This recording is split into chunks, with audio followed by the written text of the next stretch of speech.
I'm Todd Prater. My dad grew up in a small town of Wetumpka, Alabama. Recently, he took my sons Donnie and Drew and me on a tour of his Wetumpka memories. This is the story of Ralph Donald Prater. Boy, there's a lot of memories right here for me. That thing had an arched thing on it. I think Daddy tore it down. They did that when I was alive, because I remember when it was about half that long, and it was further back. And then I remember coming down here. Place because the purpose is to walk out the front door and down those steps into the car without getting in. Yeah, because there's steps on that side over there. Yeah. When did y'all move into this house?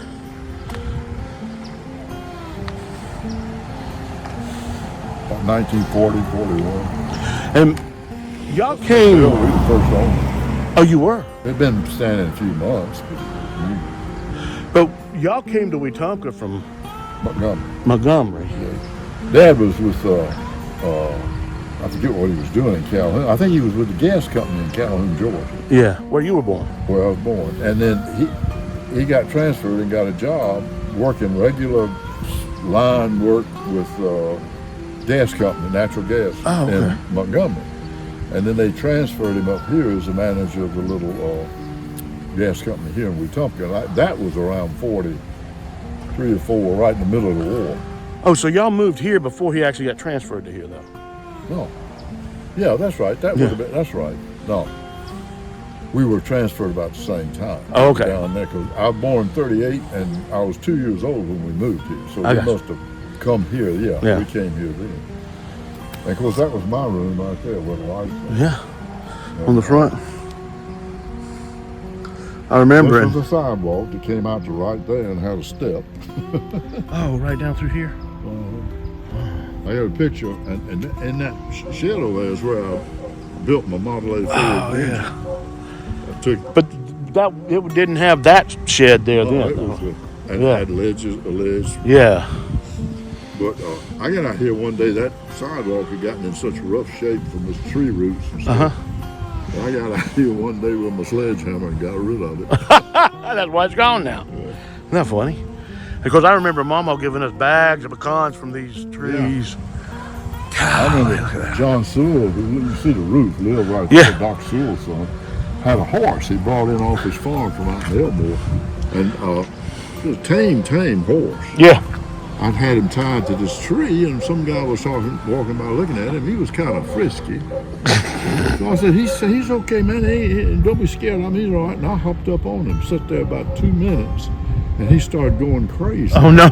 Threw my butt off from there, and I landed on my butt right here, just about that far from my spine.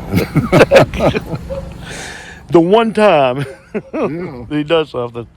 Is that the same horse that would wake you up, stick his nose in the... Yeah. He would pasture him right there in that block. And of course, your other window of your room was right around the corner. That was in Mom and Daddy's room. Oh, on the back, yeah. I wish we'd go back there. I may have to do that another time, though. I'd love to go in there. Yeah, I know. I ain't gonna do that. I used to crawl up in the attic. And crawl up in this spot here and look out there. That was my observation post. That was a cozy thing. I bet it was. But anyhow. Well, I can remember. Now, when y'all first moved there, because I remember when we were coming down here, the den, and it had the little half wall between the den and the kitchen. Didn't you tell me at one time that was actually a bedroom? Yeah. And that was a solid wall between the bedroom and the kitchen. And my dad tore that out and fixed it like that, because we only needed 2 bedrooms, one for them in the back and me right here. So we got rid of that. And that was my bedroom until he did that. Oh, and this was the guest room. I see. And then he moved me in here and built that half wall, so we had a kitchen dinette kind of TV room. Right. Well, because originally this house, I guess it was built like tradition where it was like a formal sitting room when you first walk in the door, and then a dining room, and then the kitchen, and that was bedroom. So what you made was basically a den. Yeah, he did. He made a den.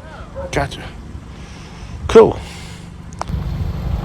They had some big old, some kind of bushes. I don't know what they were. They were planted all along here, so it was just about hidden when I got up in there. So I'd come up in that driveway, turn and park right here.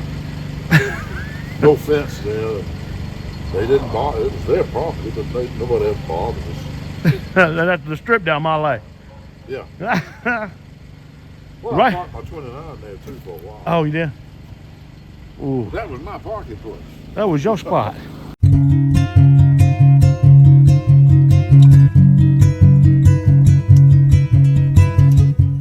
And what was your name again? Denise Swafford. Denise Swafford, and you live now in what was John Sewell's house when my dad was. And what was your name again? Ashley. Ashley, and you're her daughter. And so now what was that story you were just telling? I never heard that one before. I was talking about this was not a through street. No. I'm talking about between your house and John Sewell's house.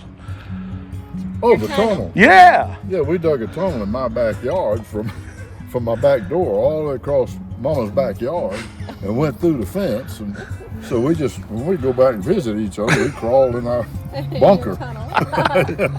That's And we came out of the wall over there then. I don't know if it's still there or not, but we busted through. And but what I was telling them is this was not a through street. And from that end of the depot on about 100 feet or so was the ramp, the loading dock for the cotton. And it was always loaded with cotton.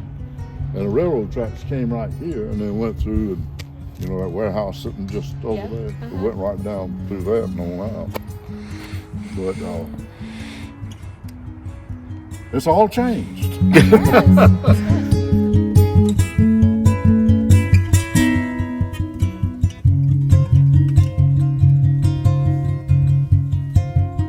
This wing was the junior high, and that wing that goes down that way was the senior high. So it goes goes behind what we're seeing the facade here. Just if you see it, brother. And right over there is where we all parked our motor scooters and motorbikes and bicycles and so forth. Of course, they had parking places here for automobiles and stuff. Where'd you park your A? You said you parked your A over I here? parked it over there some too. All right here. Over there. And that over there is the auditorium. It's always been there like that. And That's the auditorium. We're always a part of it. And that's right. Graduation ceremony was held. but My graduation picture was taken right in front of these doors. where is that picture? I don't know. I have to find it. I've got it somewhere. You know what? I think we graduated about 80 and 56, and about 20 of us left now. Wow. That's scary. We need to find them. And that house right over there, The little blue one right there? yeah, that house is where the guy named Knight that owned the Western Auto Store. Oh. And his family lived there, and his daughter was my classmate. Yeah, the Western Iron where we just were. Yeah, and we all dismissed class, not dismissed, but we carried the whole class over there, the history class over there, because he was one of the first ones to have a television. So we carried the whole history class over there and watched Eisenhower's inauguration on the TV. How cool is that? Yeah, buddy. It was in elementary school. At that time, it was Hohenberg Elementary. Uh-huh. And it was an old building with the wooden floors and all that. It's since been torn down and remodeled. We had recess one day, and I got so excited I went outside. I had my football suit on, carried my football to school with me, and I got so excited when we got outside to have recess. First thing I did when I hit the ground was kick the football, and it went right up in the top and busted out the window. Well, because I spent the rest of recess bent over the principal's chair with his strap. But hadn't they warned y'all about doing that? Oh, I think they had. I don't know. I think you told me the story that they had warned y'all about not kicking the football in that area. Yeah, I think that's right. Yeah. You know, And you did it anyway. did it anyway, and I got a good butt tanning from it. If you had butt pads, it wouldn't We have used hurt. to do that in those days, you know. Yeah. So tell us about this building. And this is my dad's store. Many a time I stood here with the brush and water and the squeegee and wash these wood before. And it was Prater Appliance Company. Trader Appliance. What all did you do for him? About basically that was it. I just washed the windows and helped him make deliveries and stuff like that. And what all did he sell in there? Oh, well, he was so refined. Then for a while he got into Firestone accessories. And that's back in the day when they had those big old eagle hood ornaments and stuff like that. And man, I had a ball. Oh, I bet. Put that stuff out. But shoplifting was so bad he gave it up. Even back then, what years was that? 52, 3, 4, Wow. something like that. Wow, he had 2 big counters, and that's where all that accessory stuff was. Oh, cool. And we're reminiscing. This used to be my dad's appliance store back in the 50s. Cool. Yeah. Wow. Huh? Floors are original as well. The original? I believe so. Just Oh, saying. looking pretty. That means you walked on these floors back in the 50s. Yeah.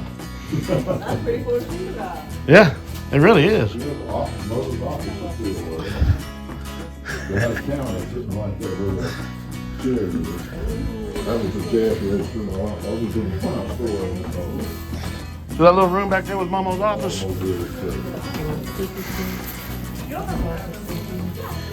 They've enlarged that. Yeah.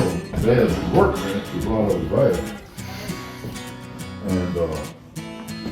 And this right here was a banister. And it had a door that came up. Yeah, here it is. Oh, the You door's see still where there. it's covered over. See how that is? Yep, I see it. And it goes along here. Yeah. That was the door that you went down to the basement. Oh, yeah.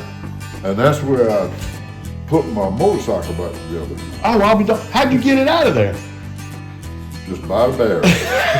Because the steps were not shallow. And we muscled it out of there somehow. I guess Dad or somebody else. We got it out of there. That's pretty fun. Yeah, I bought the thing and I bought it from a guy for, I think, $25 and 2 wash tubs. And put it in the back of Dad's truck. Brought over here and hauled it all down there. Got me a shop manual and went to work. What kind was it? What was it? Oh, it was an old 49 Triumph Speed Twin. Oh, It wow. was a horse, man. Yeah. The only thing I replaced on it was the 2 rubber boots on the fork because it was leaking. And then it needed a first gear. It didn't have first gear, but it was so powerful I was used to that. That's good. Sitting right there in that corner with Mother, and they had just come out with a recording machine. I don't know what happened to it, but the one that you recorded right on the record. Yeah, yeah. Oh, so it was vinyl. Yeah. Oh, wow. Recorded me singing and all this crap. Oh, I would give anything, yeah. Did you get rid of it on purpose, or is one thing you're missing is what? The sound. Oh, So, like I said, Dad had a big old fan hanging down back there and one over here, and they built across the room, but it just had a sound for the building. before air conditioner. Yeah, way before. And right there is the back loading zone, loading dock of my father's appliance store, where the doors. And this is my pride and joy because this is where I park my Model A right here when I come over here and help him work. And then the picture's got a 51 Ford that was the Prater Appliance Company. Appliance company truck. Right. Now, up until about a year or so ago, the original door was still on that building. Exactly. Um, Building across the wood. Yeah, I think I got a picture of that somewhere. I do too, somewhere. Yeah.